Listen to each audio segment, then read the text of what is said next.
The transformation of America's middle class is unfolding through a complex interplay of reshoring, rising tariffs, and the end of the globalization era that defined recent decades.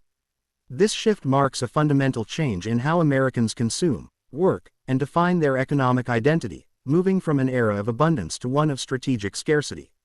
For years, Americans enjoyed seemingly endless access to affordable goods, from seasonal produce to electronics, without questioning the intricate global supply chains that made it possible. This era of abundance was built on a foundation of international trade, distant manufacturing, and optimized logistics. The $12 shirts, winter mangoes, and phones that cost less than weekly rent seemed like permanent fixtures of modern life. However, this system is now fracturing under the weight of new economic policies and global pressures. The reshoring movement, rather than being a carefully planned strategy, has emerged as a reactive measure. The immediate impact is clear: consumer goods are becoming more expensive. A TV that once cost $400 might now sell for $700 or more. Medicine from India gets stuck in customs disputes, while sneakers from Vietnam face months-long delays. These price increases reflect the higher costs of domestic production, from labor to energy, and the added complexity of reconstructing supply chains that were built for overseas manufacturing. The emerging, new middle class, will be characterized not by expanding consumption but by constraint and adaptation. Rather than measuring success through acquisition, this group will likely define itself through resilience and resourcefulness. Repair shops may replace retail stores as centers of consumer activity. Black Friday's ritual of excess will give way to calculated necessity. The focus will shift from style and novelty to durability and necessity, not by choice but by circumstance. In the labor market, a significant transformation is occurring in how work is valued and organized. The traditional career paths that defined the middle class, stable, long-term positions with clear professional identities, have been eroding for years. The gig economy and contract work replaced many conventional jobs, creating a sea of freelancers and temporary workers.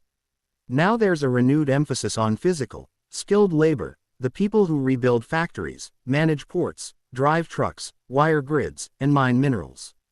This shift challenges long-held assumptions about education and success.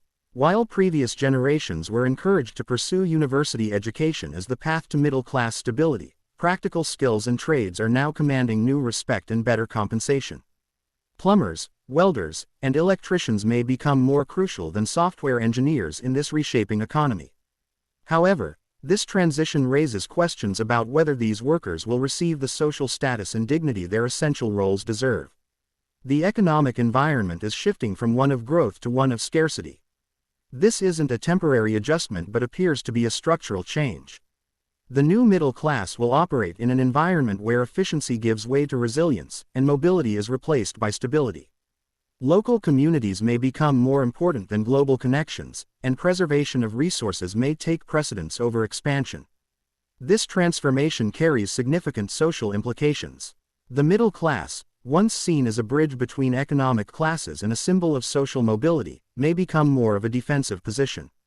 Those who achieve middle-class stability may focus more on protecting their position than helping others advance.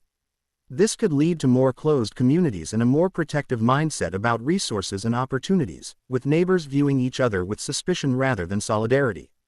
The changes extend beyond economics into cultural identity. The previous assumption that each generation would enjoy greater prosperity than the last is being replaced by more modest expectations. Success might be redefined as maintaining stability rather than achieving growth. This shift requires a fundamental reevaluation of what constitutes a good life and what people can reasonably expect from their economic system. These changes are already visible in everyday life, in rising prices, in supply chain disruptions, in changing job markets. The challenge isn't just economic but psychological, requiring Americans to adapt to a world where abundance isn't guaranteed and where security might mean doing with less rather than always expecting more. The shuttered big box stores and empty malls stand as monuments to the end of cheap abundance, while the growing importance of local manufacturing and skilled trades points toward a future defined more by necessity than aspiration.